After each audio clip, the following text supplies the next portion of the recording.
పదండి భోంచేద్దాం అని చెప్పి సింధూర అయితే చంటితో అంటూ ఉంటుంది. అలా లేస్తున్నప్పుడు కాళ్ళు నొప్పికి అమ్మా అనేత అంటూ ఉంటుంది.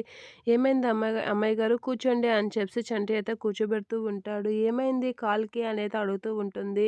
ఈరోజు విజయమ్మ చంచలమ్మ అత్తయ్య వాళ్ళతో ఇలా చెప్పింది. అత్తమ్మ వాళ్ళని కబడ్డీ పోటీకి కబురు పంపించింది. కానీ అత్తమ్మ వద్దనేసింది.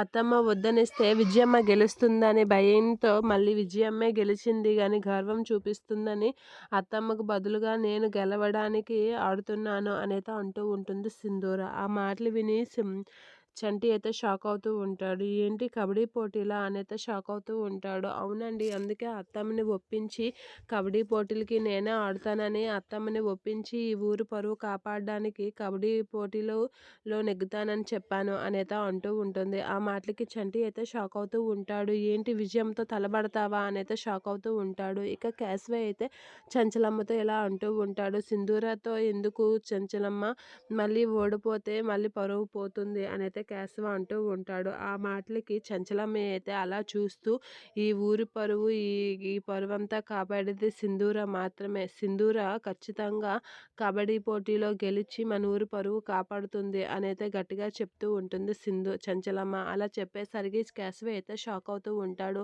ఈ ఊరు పరువు కాపాడేది సింధూర మాత్రమే. ఆ నమ్మకం నాకు పూర్తిగా ఉందండి అనేత అంటూ కేశవ చూస్తూ ఉంటుంది. ఇక చంటి అయితే సింధూర కాలికి నూనె రాస్తూ ఉంటాడు. కాలు నొప్పి అని చెప్పిన సింధూరకి.